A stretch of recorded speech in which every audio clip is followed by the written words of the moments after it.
ना camera change कर लगे बंदे, कोई और कैमरा है वो ले क्या ऊपर सीट वाला है?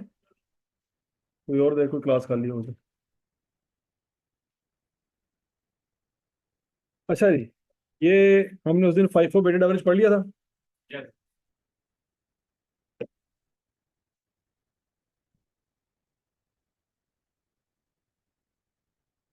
21092 आंसर निकाला था, याद है?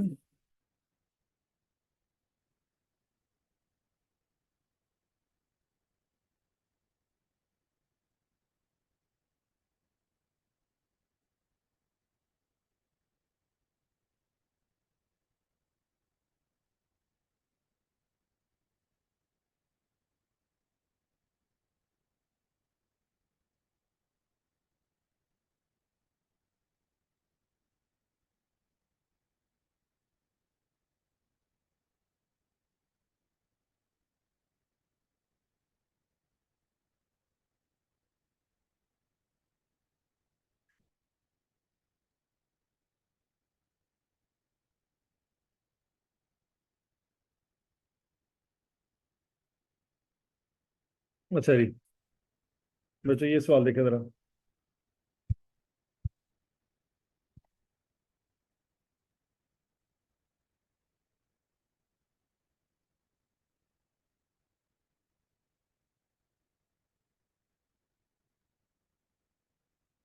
XYZ limited manufactures four products, the related data for the year end 31 December 2003 is given below. Opening inventory के यूनिट्स बता दिए बच्चों, कितने कितने पड़े हैं यूनिट्स? 10,000। कॉस्ट कितनी थी? 70,000। NRV तो किस पे रिकॉर्ड हुए होंगे? इस पे ऐसी है। अच्छा, ये ओपनिंग इन्वेंट्री कितनी है? 15,000। कॉस्ट कितनी है? NRV तो किस पे रिकॉर्ड हुए होंगे? NRV पे रिकॉर्ड हुए होंगे, इस पे नहीं हुए होंगे, ठीक है। अच्छा जी, सी के कितने यूनिट्स हैं? कॉस्ट कितनी आई? NRV तो दोनों बराबर है, ऐसी है। डी के कितने यूनिट्स हैं? कितनी कॉस्ट आई? NRV तो किस पे पड़े होंगे? यहाँ तक की बात नहीं लगी। अच्छा, अब बच्चों पॉइंट पहला ये है कि ये यूनिट्स आपके पास पिछले साल के एंड में पड़े हुए थे। ओपनिंग इन्वेंट्री का मतलब क्या है? कि पिछले साल की क्लोजिंग है। तो पहले दुनिया में ओपनिंग इन्वेंट्री आई कि क्लोजिंग इन्वेंट्री? दौर बेटे मत तोड़े। चलो, दुनिया में पहले क्लोजिंग आती है, ओपनिंग बाद में होती है। तुसी कह रहे हो पहले ओपनिंग बाद क्लोजिंग। तो पहले पिछला साल आएगा, अगला साल? तो फिर होता ना है। ਉਹ ਪੁੱਤਰ ਦਾਦਿਆਂ ਨੂੰ ਬਾਅਦ 'ਚ ਜੰਮੇਗਾ। ਪੋਤੇ ਪਹਿਲੇ ਆਣਗੇ ਦੁਨੀਆ 'ਚ ਤੇ ਦਾਦੇ ਬਾਅਦ 'ਚ ਆਣਗੇ, तेरे ਹਿਸਾਬ ਨਾਲ मैं ਹਿਸਾਬ ਲਾ ਲਿਆ।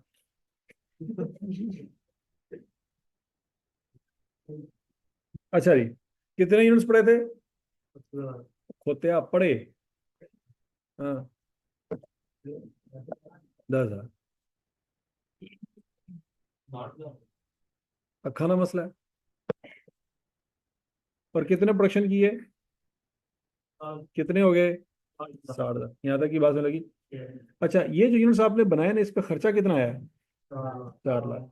ये सेलिंग कॉस्ट का खर्चा, ये कहाँ पे रिकॉर्ड होता है? ये वाला 60,000 का खर्चा।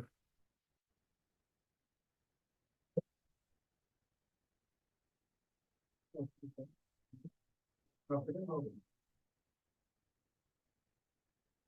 लॉस में इसका फैक्ट्री से कोई लेना देना नहीं है। हाँ, NRV निकालने के लिए जरूरी है। अगर NRV की कैलकुलेशन करनी है उसके लिए जरूरी है, ठीक है जी। क्लोजिंग इन्वेंट्री कितनी है बच्चों? 5,000। और कितने यूनिट डैमेज हो गए? 300 यूनिट डैमेज हो गए। अच्छा, तो पहला सवाल तो मेरा आपसे ये है, सिर्फ ए को देखना, बाकी B C D फिलहाल छोड़। अच्छा, unit cost of purchase from market कितनी है जी? 10.5। Selling price 10।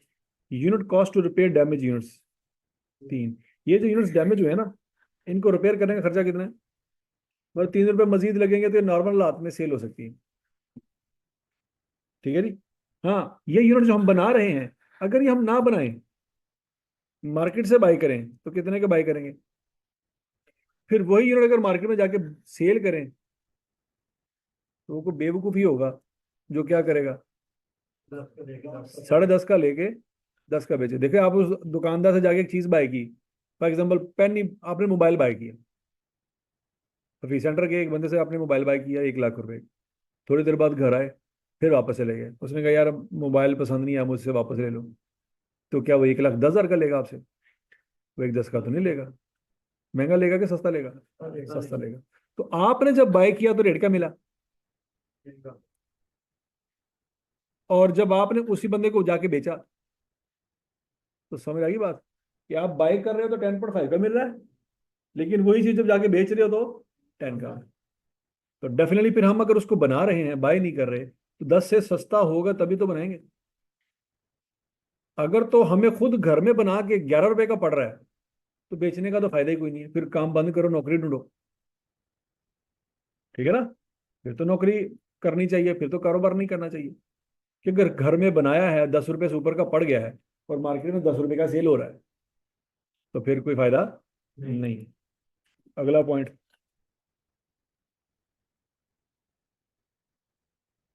The company estimates that selling price expense will increase by 10% इन जनवरी 2004। इसका मतलब ये होगा बच्चों कि यहाँ पे जो सेलिंग एक्सपेंस बताए जा रहे हैं ये कम है, अगले साल ये बढ़ जाएंगे।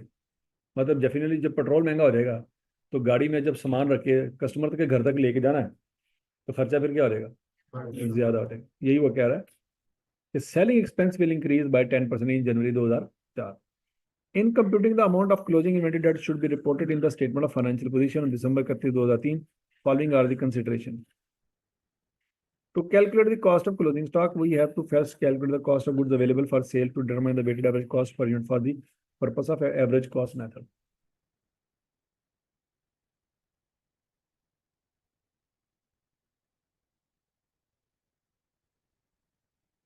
अच्छा जी, ये बच्चों इसके ऊपर मेथड कौन सा जी? Weighted average method. अब देखते हैं जी, सबसे पहला स्टेप क्या है जी कैलकुलेट करने का।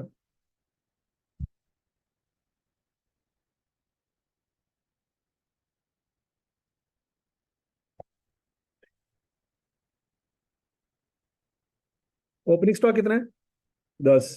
मजीद कितनी प्रोडक्शन की? कितने टोटल हो गए? 60। कितने स्टॉक बाकी बचा हुआ है?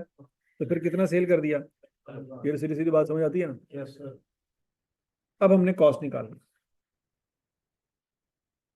देखो, ओपनिंग स्टॉक किस वैल्यू पे पड़ा हुआ था?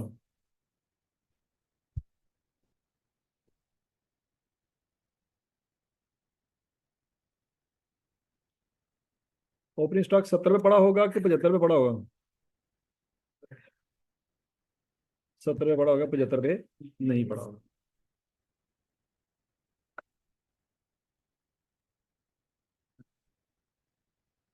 ठीक है जी।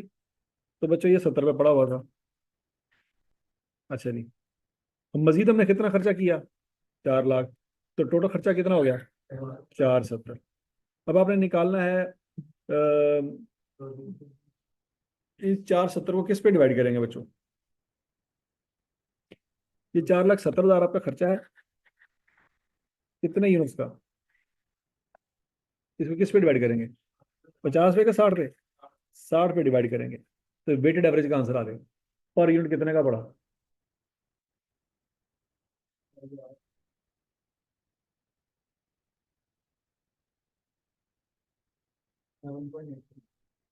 7.83। चेक कर लो, समझ आ गया सबको?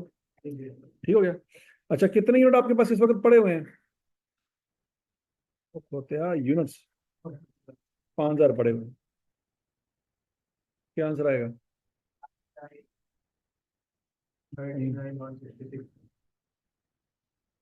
ये वैल्यू कैसे है, ये बात समझ आएगी सबको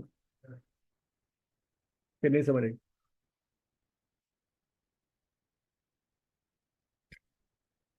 ठीक हो गया। अच्छा, ये जो 39,167 आपने आंसर निकाला, ये खर्चा है, ये कॉस्ट है जो आपने लगाई है। अब जरूरी नहीं है कि यही वैल्यू बैलेंस शीट में जाए। क्यों बोला? सोचो, सोचो, सोचो, सोचो। क्या मसला हो सकता है, ये वाली वैल्यू बैलेंस शीट में क्यों नहीं जाएगी?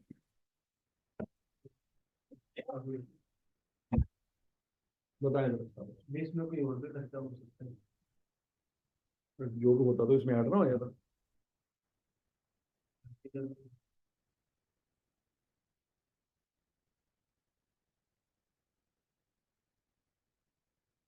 बताएंगे तो आगे पढ़ाना है। अगर डैमेज हो जाए उसको रिपेयर करेंगे फिर भी तो एडिशनल कॉस्ट आएगी। तो वो तो फ्यूचर में लगानी है कि अभी लगानी है? तो जो कॉस्ट फ्यूचर में लगानी है उसको आज रिकॉर्ड करना है।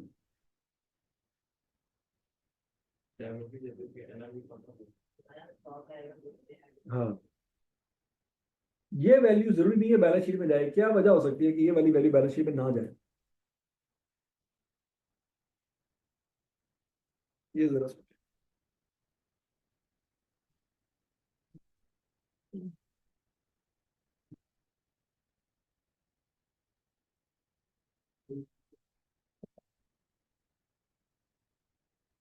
हो सकता है यही वैल्यू बैलेंस शीट में चली जाए, हो सकता है ये वैल्यू ना जाए।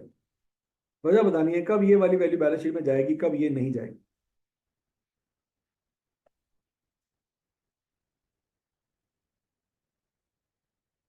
इंट्रोडक्शन टू अकाउंटिंग आपने पढ़ी हुई, कोई नई बात नहीं मैं पूछ रहा आपसे।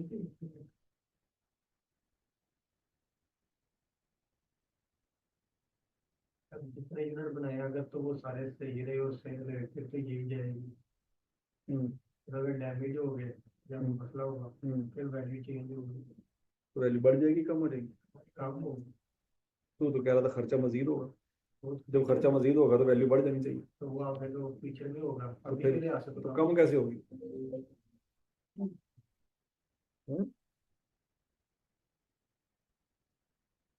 तो अगर सर प्लस नहीं करना तो माइनस कर। वेले बैठे हैं, कुछ ना कुछ तो करो।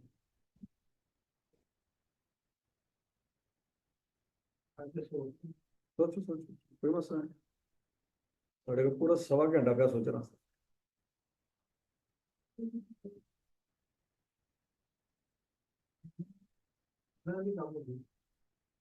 किसकी? जो जो गुड्स है प्रोडक्शन से पहले रॉ मटेरियल की उसकी एनर्जी कम होगी, इस वजह से ये वैल्यू कम होगी। देखिए बच्चों, ये जो 39,167 आंसर आया ना, कितने यूनिट का है? 5,000 का। और ये 5,000 के 5,000 यूनिट ठीक नहीं है। सोचो सोचो सोचो सोचो, कितने खराब है। जो 300 यूनिट है वो खराब है। तो फिर तो क्या इसका मतलब ये है कि उन 300 यूनिट के ऊपर 7.83 खर्चा नहीं हुआ? खर्चा तो उनके ऊपर भी इतना ही हुआ। नहीं समझ लगी? क्लास में बच्चे सारे बैठे हैं, तो सब के ऊपर टीचर ने सेम टाइम लगाया होता है। सब लोगों को एसी की हवा भी सेम मिल रही होती है, लाइटें शाइटें सारे खर्चे सब बच्चों के ऊपर इक्वली डिस्ट्रीब्यूट हो रहे होते हैं। या किसी ने उसी जानबूझ के बत्तियां बंद कर दें, अखा दे पट्टी बंद दें कि तू फेल ही होना पुत्र, तो तू प्रोजेक्टर ना देखी, तो तू एसी की हवा भी नहीं लेनी, तू कुर्सी चुक अपनी तो बाहर कॉरिडोर जाके बया पर मुंह करके, क्योंकि तू फेल होना। ऐसे ही ना? इसका मतलब है जो बच्चा पास हो रहा है और जो बच्चा फेल हो रहा है दोनों के ऊपर सेम खर्चे हो रहे हैं।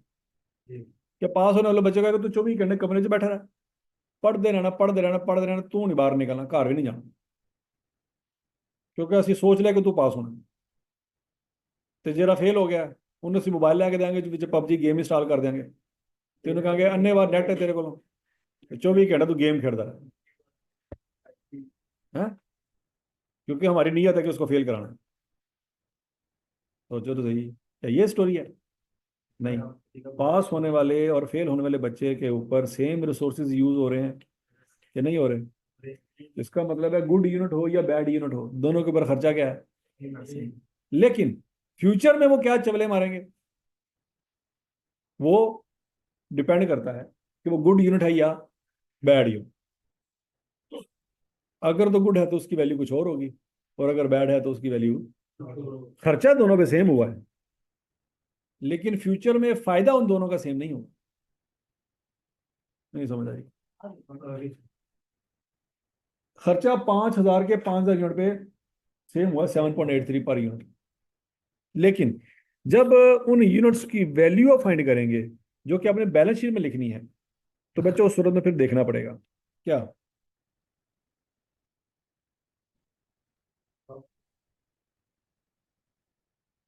अब ये जो स्टेप 4 है ये थोड़ा सा आपने समझना है कि 4700 यूनिट तो 7.83 पे रिकॉर्ड होंगे। क्यों? क्योंकि ये गुड है। और जो 300 यूनिट हैं वो एनआरवी पे रिकॉर्ड होंगे। इस पे रिकॉर्ड होंगे एनआरवी पे। अब एनआरवी कैसे निकालेंगे बच्चों? क्या सेल प्राइस हमारे पास सवाल में मौजूद है? सेल प्राइस कितनी थी? 10 रुपए। लेकिन सेलिंग कॉस्ट का भी तो खर्चा आएगा, क्या नहीं आएगा? कितना? 3 रुपए। 3 रुपए पड़ा था, लेकिन उसने कहा था फ्यूचर में कि वो 10% बढ़ जाएगा खर्चा, याद करो। क्योंकि सेलिंग कॉस्ट का खर्चा फ्यूचर में आना है कि माजी में आना है? माजी में नहीं आना। क्यों? ठीक हो गया जी। तो इसका मतलब है इस वक्त खर्चा तो 3 रुपए था, लेकिन फ्यूचर में खर्चा 3 रुपए नहीं होना, ये आपको आज ही पता है।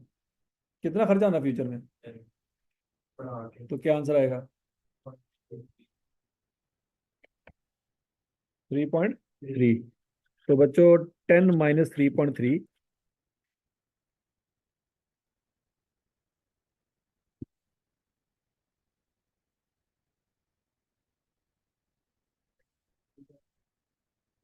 है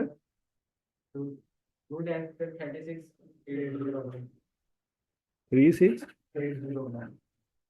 और नीचे वाला?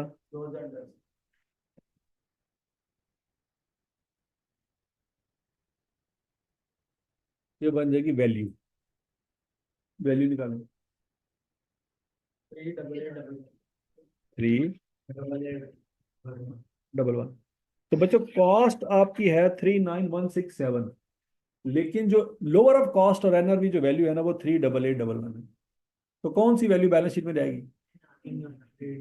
सारी एनआरवी नहीं है, खोते हो। इस सारी वैल्यू में से सिर्फ 2010 एनआरवी है, ऊपर एनआरवी नहीं, ऊपर कॉस्ट है। समझ आई बात? ऊपर कॉस्ट है, नीचे एनआरवी है, और ये टोटल वैल्यू बनती है। ये जाएगी बैलेंस शीट में। क्या ये बात सबको समझ आई बच्चों? अब बोलो तो सही। अब बच्चों मैंने आपको ए पार्ट की कैलकुलेशन करके दी है। हाँ, इनका डिफरेंस जो है ना वो ऑटोमेटिकली प्रॉफिट एंड लॉस में चला जाएगा। मतलब 39,167 में से 38,811 माइनस करें। हेलो।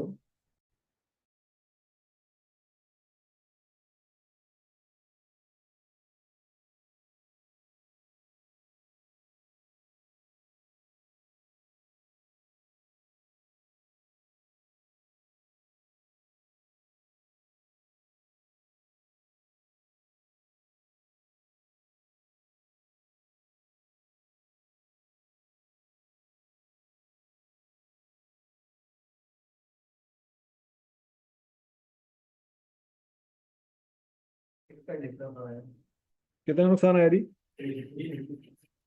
ये सारे का सारा जो एनआरवी लॉस है ना, ये जाएगा कॉस्ट ऑफ सेल में। कहाँ जाएगा? मतलब ग्रॉस प्रॉफिट से ऊपर ऊपर।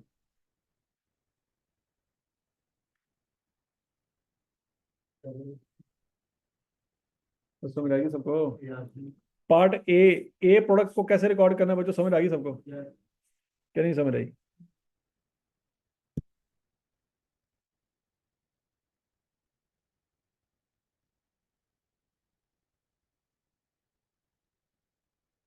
अब बच्चों आपके सामने डाटा है पार्ट बी का।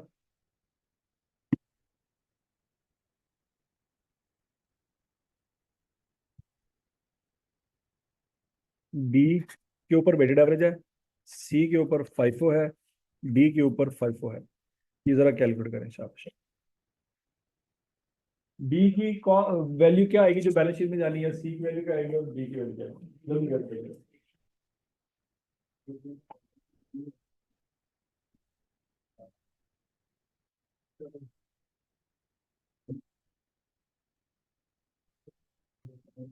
हाँ भाई, हो गया।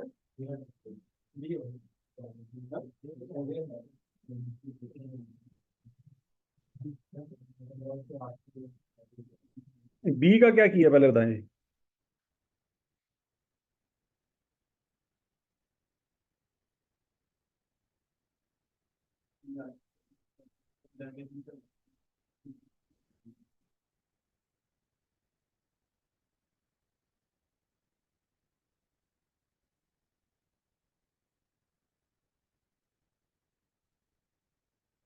अच्छा जी, स्टेप नंबर वन, कितने यूनिट बेचे आपने, यहां से निकाल लिया। Cost of goods available for sale, opening stock कितना था, एक 10, कंफर्म। जो मजीद यूनिट बनाए उस पर कितना खर्चा आया था, टोटल खर्चा कितना हो गया। तो बच्चों वेटेड एवरेज के मुताबिक एक यूनिट कितने का बना,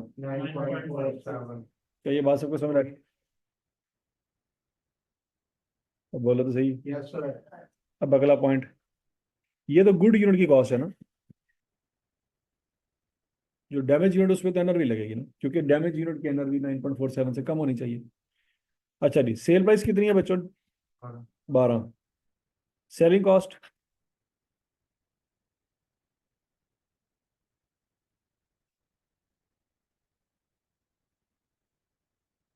पर यूनिट उसने कितनी कॉस्ट बताई थी सवाल में,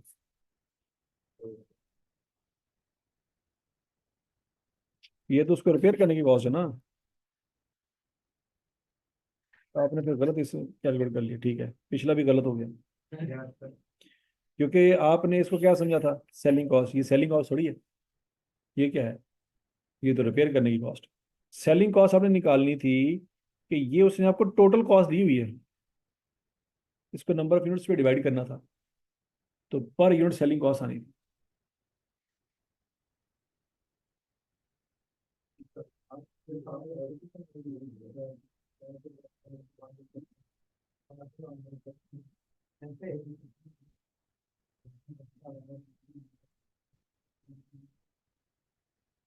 सेलिंग कॉस्ट कितनी थी, 60,000। यूनिट कितने बेचे थे, यूनिट सोल्ड 55,000। क्या थी आंसर,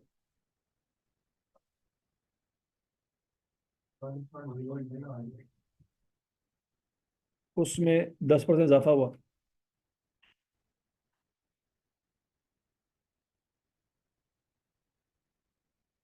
1.2।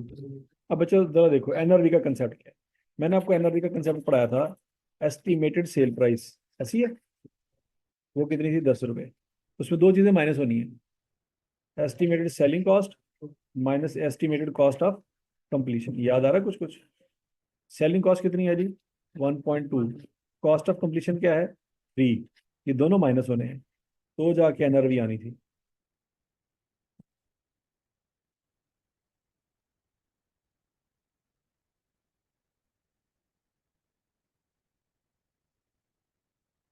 हाँ, 5.8, ये मल्टीप्लाई होनी थी 300 यूनिट्स के साथ, 1740। और बाकी कॉस्ट आपकी सेम थी, ऊपर जो निकाली थी वो क्या थी,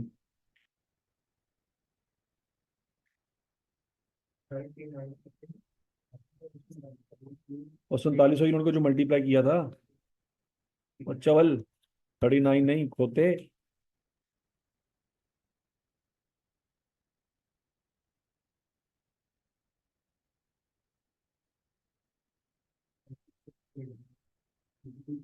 36801। तो पिछले जो यूनिट थे ए वाले, उन यूनिट्स की टोटल कॉस्ट कितनी आनी थी, 38541, ये है वैल्यू। तो पिछली वैल्यू आपने गलत निकाली है, उसको ठीक कर दिया, ठीक है जी। तो बी में भी बच्चों यही आपने चवल मारी है, हालांकि आपके सामने सवाल लिखा हुआ है, तो भाई सवाल में जो आपको डाटा दिया गया है, ये 2 रुपये सेलिंग कॉस्ट नहीं है, ये क्या लिखा हुआ है, ठीक हो गया जी। तो ये सेलिंग कॉस्ट है एक यूनिट की, जितने यूनिट बेचे हैं, ये प्रोड्यूस किए हैं, जितने बेचे हैं उनकी सेलिंग कॉस्ट। प्रोडक्शन जरूरी नहीं है कि जितने बनाए हैं उनकी सेलिंग कॉस्ट। ठीक हो गया। तो पहले तो एनआरवी निकालें, शाबाश, एनआरवी क्या आती है?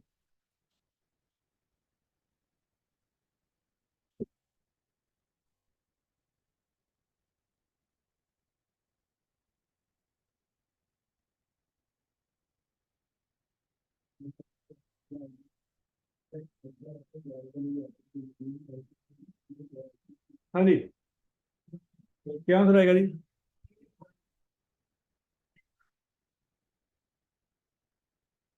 8.65। ठीक हो गया। क्यों? 12 में से क्या माइनस करना है? दो। और क्या माइनस किया है? 1.35। हाँ जी, बताएं, इसमें क्या चीज़ समझ नहीं आई? 1.35।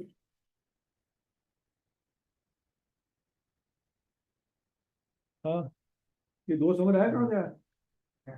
तो फटा कहाँ पे पड़ा है? हाँ जी, 1.35 कैसे निकाला, बताएं जरा। इस 80,000 को डिवाइड किया किस पे? है? 65,000 कहाँ से आया?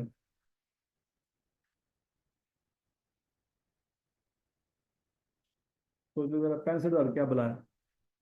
पहले इस पे सोचो।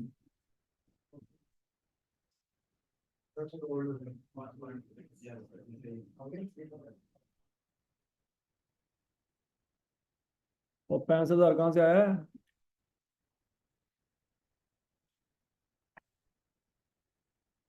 हाँ जी।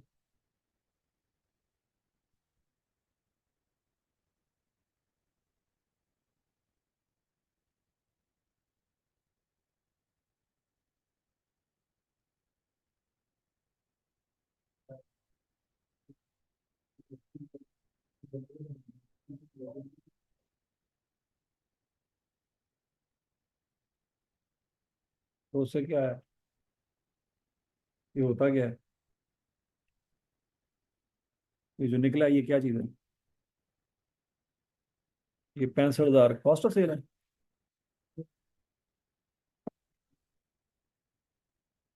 हैं?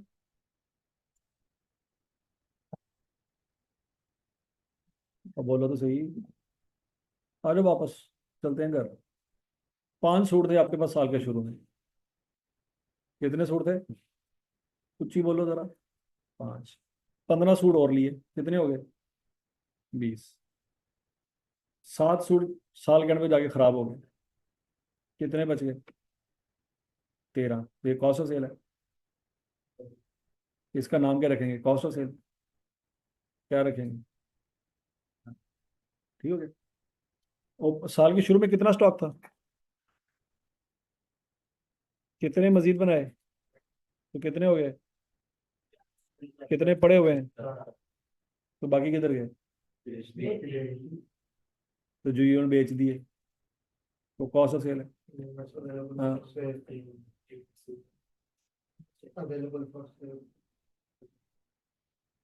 Very good. कपड़े वाली समझ आनी गल। सारी कॉस्ट को वार्डरोब ही चलनी है आज। अच्छा जी, क्या आंसर है?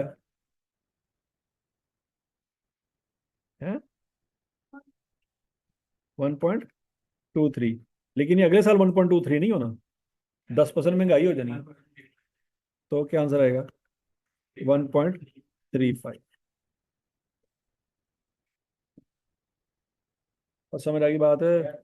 12 में से 2 माइनस किया, 1.35 माइनस किया, तो अंदर भी क्या है? क्या तमाम यूनिट्स 8.65 पे रहेंगे? कितने रहेंगे? सिर्फ 600। और बाकी यूनिट्स कितनी है कॉस्ट? 9.46। समझ आ गई बात है। 9,400 यूनिट 9.46 पे, और 600 यूनिट, और इन दोनों को जमा कर लें।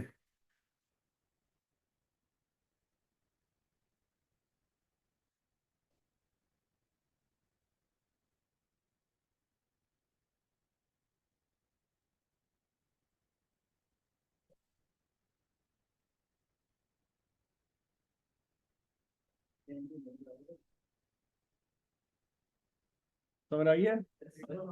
हाँ? आगे आगे कॉलम ही करना है, सी और डी भी करना है। हाँ भाई, वो क्लियर सबको? अब सी और डी में तो नहीं रोना धोना शुरू कर दोगे? एक बता दे ना, यार नहीं मैं दसना, दो तो मैं दसे ने। मैं तेरे चंडा मारनी है, खुद किया था। सी करो चुप करके, खप ना पाओ। फाइफो का फार्मूला मैंने लिखवाया हुआ आपको तो। खट्टू ना हो, आप करवा दें, आप करवा दें। पेपर पे जाके तो वॉशरूम जाके मिलो, खुद करेगा। ये वाला सवाल आप करवा दें, पहला मैंने कर लिया। तेरे पास नहीं होता। ये सवाल है।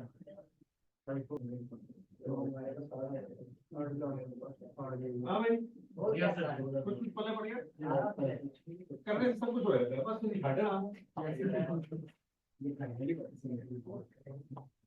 नहीं सारा कुछ कर दो, तुम की करोगे, ज्यादा मैं आता करा करना, बाकी डेढ़ तुम करा करोगे।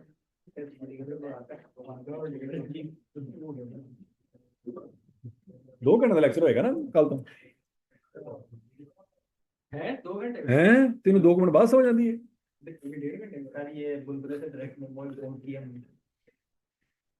चश्मे तो वैसे लगे ने तेनों भी, दोनों ही हैं। महमूद साहब केड़ा तेरा?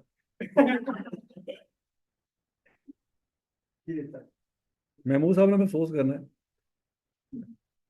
अच्छा जी, अब बच्चों सबसे पहला पॉइंट, ओपनिंग स्टॉक कितना जी? 20। कितने प्रोड्यूस किए? 75। कितने अवेलेबल थे? 95। कितने बचे हुए हैं? तो कितने सेल हो गए? 80,000। अच्छा जी, ओपनिंग स्टॉक को किस पे वैल्यू किया आपने? ओपनिंग स्टॉक पता नहीं, भाई ओपनिंग स्टॉक की वैल्यू दसो खोते हो। 9 पे चावल पर में पूछे। अच्छा, अब मसला यह है कि आखिरी दो आइटम्स को आपने फाइव पे रिकॉर्ड करना है, किस पे? इसका मतलब ये सेल हो चुके होंगे। जो क्लोजिंग स्टॉक में यूनिट बचे होंगे उनमें ओपनिंग स्टॉक एक भी यूनिट नहीं होगा, तो इसका मतलब है क्लोजिंग स्टॉक में जो यूनिट पड़े होंगे वो ताजा ताजा होंगे, फ्रेश माल। पिछला तो सारा सेल हो चुका होगा। जो ताजा यूनिट पड़े होंगे वो कितने के बने थे? 825,000। वो कितने के बने थे? 825। तो 825,000 को ही डिवाइड करेंगे नंबर ऑफ यूनिट प्रोड्यूस पे, तो पर यूनिट कॉस्ट आएगी। तो कितने यूनिट बनाए थे? इसको इस पे डिवाइड करेंगे, एक यूनिट की कॉस्ट आ जाएगी। नहीं समझ रही? क्यों बोला? क्योंकि ओपनिंग स्टॉक तो पड़ा ही नहीं, क्लोजिंग स्टॉक पड़ा होगा ताजा माल में से। तो ताजा माल एक यूनिट कितने का पड़ा आपको, वो कैसे निकालेंगे? भाई ताजा माल पे खर्चा कितना आया? 825। ताजा माल बना कितना? 75। तो डिवाइड कर दें, तो एक यूनिट आपको कितने का पड़ा? 11 का पड़ा। तो यही 11 जो कॉस्ट है, यही मल्टीप्लाई होगी कितने यूनिट्स के साथ? 15 जाए 76 हमारे बंदा तेन प्यों प्योगे। ओ हाँ जी, गुड यूनिट कितने हैं? ये तो टोटल है, उसको मल्टीप्लाई करेंगे किसके साथ? 11 के साथ। और जो डैमेज है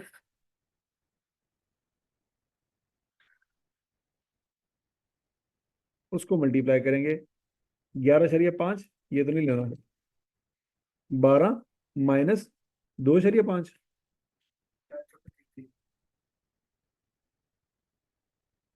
माइनस। और इसमें माइनस क्या करना है? ये सेलिंग कॉस्ट है, इसको किस पे डिवाइड करेंगे?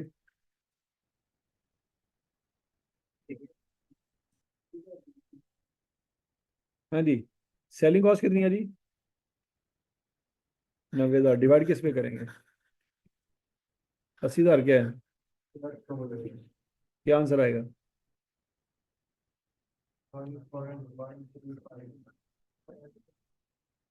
इसको क्या करेंगे? 10% इजाफा करेंगे, 1.24। तो बच्चों 1.24 माइनस करेंगे 8 पॉइंट, तो 8.26 से ये 800 मल्टीप्लाई होगा।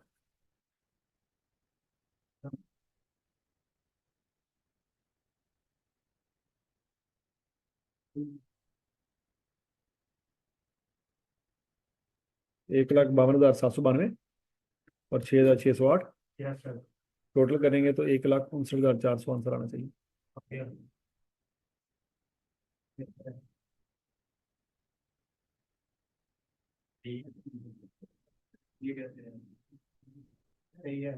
गलत लिखा हुआ।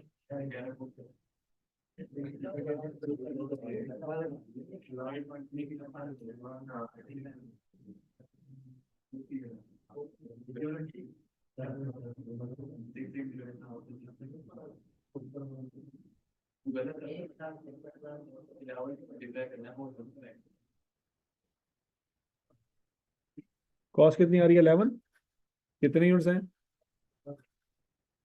मल्टीप्लाई करो आंसर क्या आता है?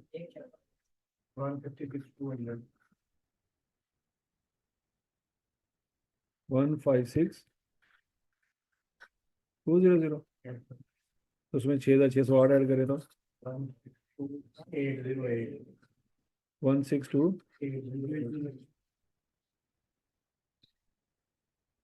चेक करो, शाबाश शाबाश शाबाश। और समझ आ गया सबको?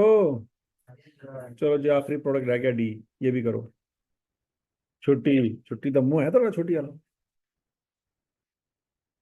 सारे प्रोडक्ट सेल हो जाने तो छुट्टी मिलती है।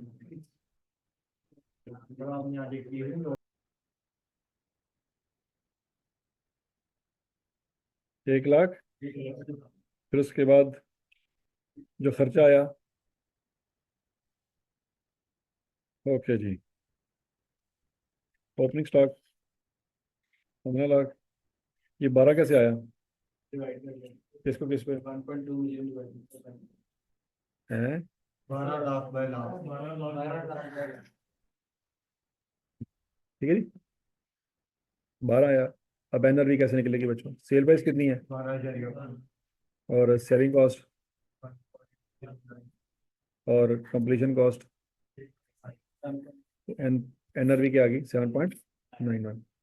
अब 7.91 को किससे मल्टीप्लाई करेंगे? 1,500 से, तो आंसर आएगा 11,865।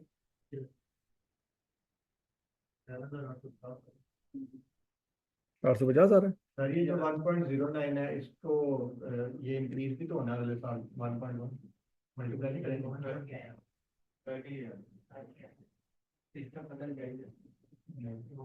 हम्म, तेरा 1.9 बगैर उसको मल्टीप्लाई करके आ गया, तो भूल गया सी तू। तो मोमो फिर कौन है? नेगेटिव एनर्जी पास कर रहा है। अच्छा जी, कॉस्ट कितनी आई है बच्चों? 12। और कॉस्ट कितनी आई है? 12। इस 12 को किससे मल्टीप्लाई करेंगे? 22,500 से। ये नहीं आता, 270 आता है। तो टोटल क्या आ जाएगा? 281,850।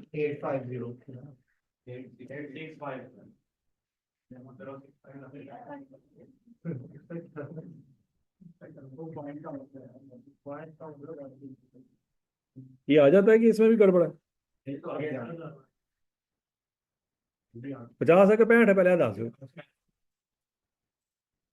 लड़ते रहो लड़ते रहो, फोन कर दो एक दो, तो मैं कहना कसमें ते जिंदा क्यों ने इस दुनिया के गोले ते क्यों बोझ बने हुए ने?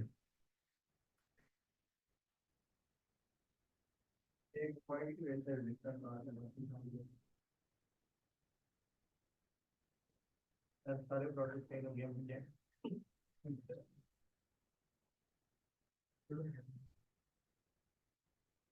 पढ़ लो, थोड़ा ज्यादा टाइम निकल गया जिंदगी दे विच, जाए कर दे वैसे जिंदगी, थोड़ा जिहा पढ़ लो।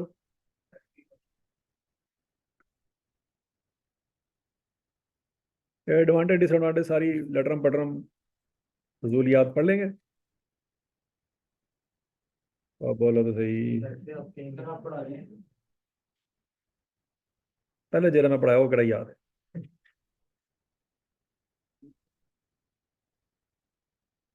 अच्छा जी बच्चों,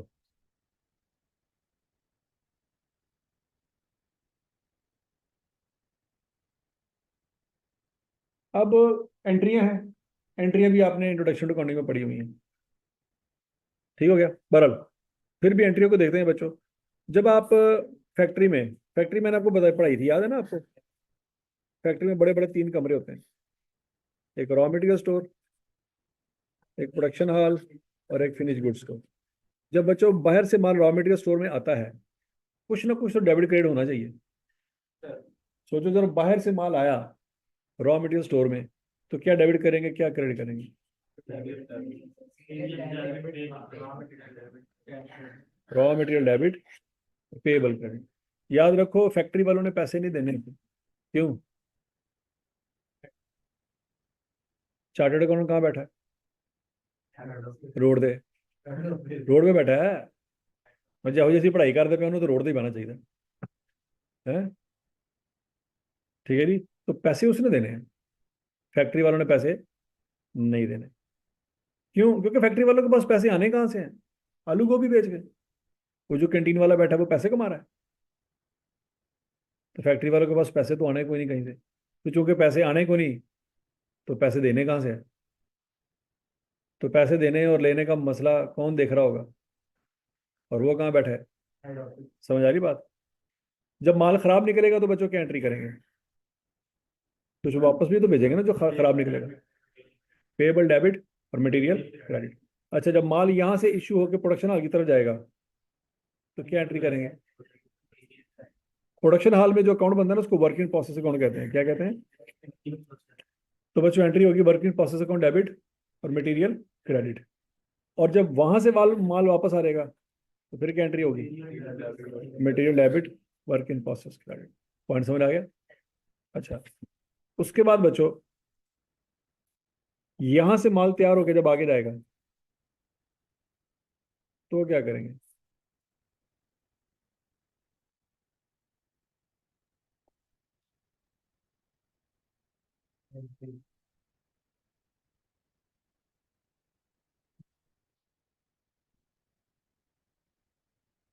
हाँ जी। माल जब तैयार होकर आगे जाएगा बच्चों, तो क्या एंट्री करेंगे?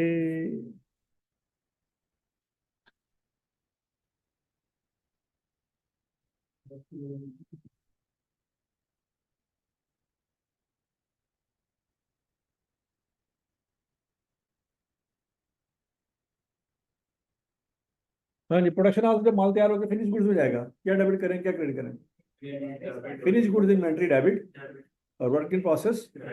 और जब फिनिश गुड्स से माल तैयार होकर ट्रक में लोड होकर दूसरे शहरों में जाएगा,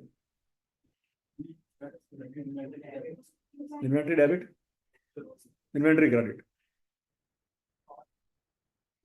हाँ जी। जब प्रोडक्शन हाल से फिनिश गुड स्टोर से माल निकल के ट्रकों में लोड होकर दूसरे शहरों में चला जाएगा, क्या एंट्री करें? कॉस्ट ऑफ सेल डेबिट और फिनिश गुड्स इन्वेंट्री क्रेडिट। क्या यहाँ तक की बात समझ आएगी सबको? बोलो बोलो बोलो बोलो।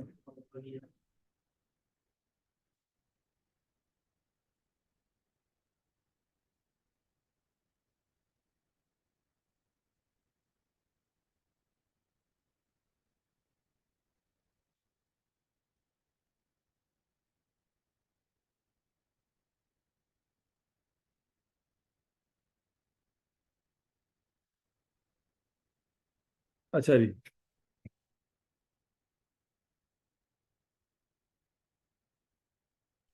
और अगर कोई लॉस हो जाए बच्चों, जैसे कुछ चोरी चोरी हो गई है, क्या हो गई है? शॉर्टेज। 10 यूनिट पड़े थे पिछले दिन, अगले दिन आके देखे तो 8 पड़े थे, 2 गायब है। तो बच्चों याद रखो, वो लॉस हम डेबिट कर देंगे एफ ओ एच को। किसको डेबिट कर देंगे? अब बोलो किसी बकवास तो करो। F O H. F O H भी हमारा एक्सपेंस अकाउंट होता है। हमारी इन्वेंट्री कम हो जाएगी, इन्वेंट्री क्रेडिट और एफ ओ एच डेबिट। और अगर कोई इन्वेंट्री डैमेज हो गई है, क्या हो गई है? डैमेज, तो तब भी x F O H debit और इन्वेंट्री क्रेडिट। यहाँ तक की बात में लगी। लेकिन ये बात हो रही रॉ मटेरियल की, फिनिश गुड्स की बात नहीं हो रही। किसकी बात हो रही है? रॉ मटेरियल की। एग्जाम्पल नंबर 9 कहता देखें। Example number 9।